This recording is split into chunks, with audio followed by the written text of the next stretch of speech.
નમસ્કાર મિત્રો, સ્વાગત છે તમારું અમારી YouTube ચેનલમાં। તો મિત્રો, આજના વિડીયોમાં આપણે ધોરણ 9 થી ધોરણ 12 માં અભ્યાસ કરતા વિદ્યાર્થીઓ માટે એવી અગત્યની યોજના વિશે ચર્ચા કરીશું કે જે યોજનાનું નામ છે શાળા પરિવહન યોજના।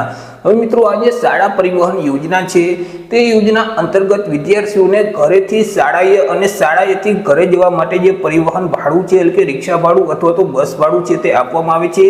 યોજના અંતર્ગત વાર્ષિક વિદ્યાર્થીઓને 6000 સુધીની સહાય આપવામાં આવે છે। તો યોજના વિશે આપણે તમામ પ્રકારની માહિતી એક જ વિડીયોમાં મેળવશું, પરંતુ તે પહેલા વિડીયો ગમે તો લાઈક અને શેર કરી દેજો, ચેનલમાં નવા હોય તો ચેનલને સબસ્ક્રાઇબ કરી દેજો।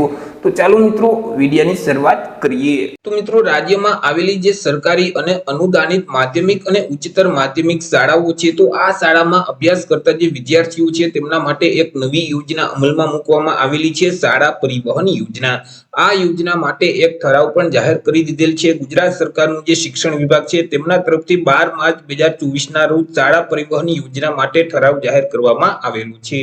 તો મિત્રો, સૌથી પહેલા તો આપણે ચર્ચા કરીશું કે આ જે શાળા પરિવહન યોજના છે તે યોજનાનો લાભ કોને કોને મળવા પાત્ર થશે, એટલે કે યોજનાનો લાભ મેળવવાની પાત્રતા શું છે તેના વિશે આપણે માહિતી મેળવી લઈએ। તો કે વિદ્યાર્થીના રહેણાંકથી સરકારી અથવા તો અનુદાનિત માધ્યમિક અને ઉચ્ચતર માધ્યમિક જે શાળાઓ છે તે શાળાઓ 5 કિલોમીટરની ત્રિજ્યા કરતા જો વધારે દૂર આવેલી હોય તો તેવા વિદ્યાર્થીઓ આ યોજનાનો લાભ છે તે મેળવી શકશે। એટલે કે મિત્રો, જે વિદ્યાર્થી સરકારી અથવા તો અનુદાનિત માધ્યમિક અને ઉચ્ચતર માધ્યમિક શાળામાં અભ્યાસ કરે છે અને તેમની જે શાળા છે તે પોતે જે જગ્યાએ રહે છે ત્યાંથી 5 કિલોમીટર કરતા વધારે દૂર આવેલી હોય તો ઘરેથી શાળાએ અને શાળાએથી ઘરે જવા માટે જે પરિવહન ભાડું છે, બસ ભાડું અથવા તો રિક્ષા ભાડું છે તે આ યોજના અંતર્ગત આપવામાં આવે છે। ચર્ચા કરી લઈએ આપણે સહાય વિશે કે યોજના અંતર્ગત કેટલી સહાય આપવામાં આવશે। તો આ યોજના અંતર્ગત વિદ્યાર્થીઓને દર મહિને વધુમાં વધુ 600 સુધીની સહાય આપવામાં આવશે।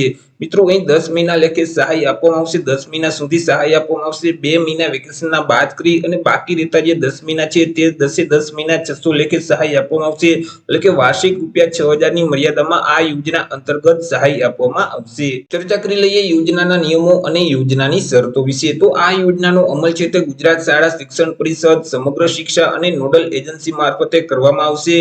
મિત્રો, આ યોજનાનો લાભ લેતા જે વિદ્યાર્થીઓ છે તે વિદ્યાર્થીઓ અગાઉ જો કેન્દ્ર સરકાર અથવા તો રાજ્ય સરકારની આવી કોઈ પણ પરિવહન યોજનાનો લાભ મેળવતા હશે તેવા સંજોગોમાં ફરીથી તેમને આ યોજનાનો લાભ આપવામાં આવતો નથી।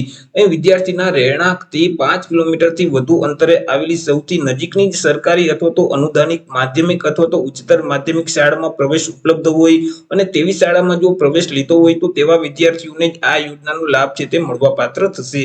ચર્ચા કરી લઈએ યોજનાનો લાભ મેળવવા માટે અરજી કઈ જગ્યાએ કરવાની રહેશે। તો મિત્રો, આ યોજનાનો લાભ મેળવવા માટે તમે જે સરકારી અથવા તો અનુદાનિત માધ્યમિક અથવા તો ઉચ્ચતર માધ્યમિક શાળામાં તમે જે પ્રવેશ મેળવેલ છે તો તે શાળાનો સંપર્ક કરવાનો રહેશે। ત્યાંથી જ તમારે અરજી ફોર્મ છે તે ભરવાનું રહેશે। શાળામાંથી જ આ યોજનાનું અરજી ફોર્મ ભરી દેવામાં આવશે, જેથી કરી તમે જે શાળામાં પ્રવેશ મેળવેલ છે, જે શાળામાં અભ્યાસ કરો છો તે શાળાનો સંપર્ક તમારે કરવાનો રહેશે। તો આવી રીતે મિત્રો, સરકારી અથવા તો અનુદાનિત માધ્યમિક અથવા ઉચ્ચતર માધ્યમિક શાળામાં અભ્યાસ કરતા જે વિદ્યાર્થીઓ છે તે વિદ્યાર્થીઓને શાળા પરિવહન યોજના અંતર્ગત વાર્ષિક ₹6000 સુધીની સહાય આપવામાં આવે છે।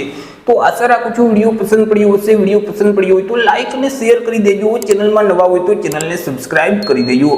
ફરી મળીશું એક નવા ટોપિક સાથે એક નવા વિડીયોમાં। ત્યાં સુધી જય હિન્દ, વંદે માતરમ।